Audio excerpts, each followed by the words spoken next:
તો કેમ છો મિત્રો, સ્વાગત છે તમારું આજના નવા વિડીયોની અંદર. આજના વિડીયોમાં આપણે શીખીશું કે ટેલી પ્રાઇમની અંદર આપણે જે નવું વર્ષ ચાલુ થાય છે તેની અંદર ઇન્વોઇસની અંદર કઈ રીતના નવો સિરિયલ નંબર લાવી શકીએ છીએ. એટલે કે આજે નવું વર્ષ છે તો નવું વર્ષની અંદર આપણે 1, 2, 3 થી કઈ રીતના ઇન્વોઇસ નંબર લાવી શકીએ છીએ તથા તેની આગળ જે આપણે લખીએ છીએ 2526-001 તો એ આપણે કઈ રીતના લગાવી શકીએ છીએ તેના વિશેની આપણે માહિતી મેળવીશું. તો જો ચેનલ ઉપર નવા હોય તો ચેનલને સબસ્ક્રાઇબ કરી દેજો જેથી આવા જ વિડીયો તમને મળતા રહે. તો સૌથી પહેલાં છે ને આપણે અહીંયા વર્ષ ચેન્જ કરીશું એટલે કે F2 કરી અહીંયા 1/4/26 થી 31/3/27 કરવાનું છે. ઠીક છે, આ કરી દીધું. હવે આપણે અહીંયા જવાનું છે અલ્ટરમાં, લખવાનું છે સેલ્સ. સેલ્સમાં વાઉચર ટાઈપની અંદર સેલ્સ છે, બે વસ્તુ છે, સેલ્સ ઓર્ડર છે અને સેલ્સ છે. તો ખાલી સેલ્સની અંદર જવાનું છે.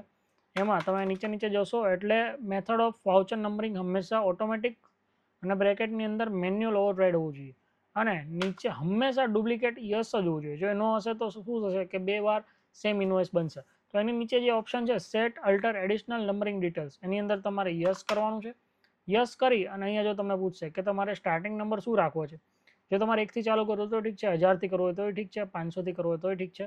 તો તમે જે બી તમારે સ્ટાર્ટિંગ કરવાનું તે લખી શકો છો. પછી next width of numerical parts, એટલે કે 1 છે તો 1ની અંદર તમારે કેટલા ઝીરો લગાવો છે, 2 ઝીરો લગાવો છે તો અહીંયા 2 કરીશ ને તો 001 002 એવી રીતના આવશે.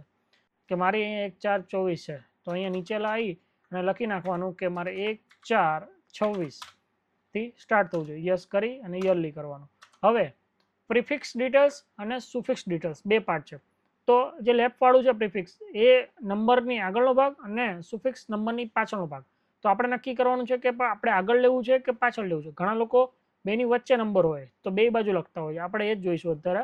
ફોર એક્ઝામ્પલ મારી કંપનીનું નામ છે ડેમો કંપની.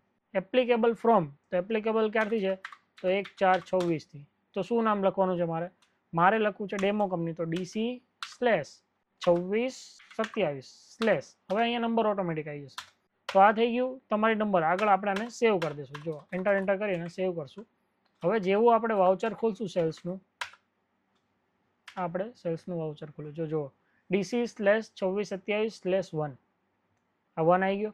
તો આવી જ રીતે તમે તમારામાં સેટિંગ કરી શકો છો અને તમારે નવેસરથી નંબર આપી શકો છો. જો તમારે મંથલી કરવું હોય તો ઓલા પણ યરલીની જગ્યાએ મંથલી કરીને મંથલી પાર્ટ પણ તમે પાડી શકો છો.